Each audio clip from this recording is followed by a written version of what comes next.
મારું નામ જય સોની છે અને એમાં હું બોપલ અમદાવાદથી આવું છું અને 1.5-2 વર્ષથી તમારો વિડીયો જોતો હતો. મારા 6 મહિનાથી અહીં આવું છું. અહીં આવ્યા પછી મારે કુળદેવી પ્રત્યે મને પ્રેમ અને જે કુળદેવી નજીકથી બોલાવતી હોય મને એવો ભાવ થવા લાગ્યો. એટલે મેં કીધું આવી સોના જેવી માતા છે તો એને સોનું અર્પણ જરૂર કરવું જોઈએ મારે. તો મારે નાનકડી ભેટ લાવ્યો તમારા માટે. એ પ્લીઝ પહેરાવી દો ને.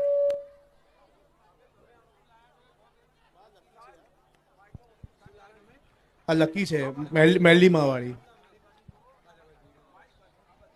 મેરલીમાંની લકી છે સોનાની છે. હરકતી આજ સોનીઓનો દિવસ છે શું? બધા સોની ચાલુ થયા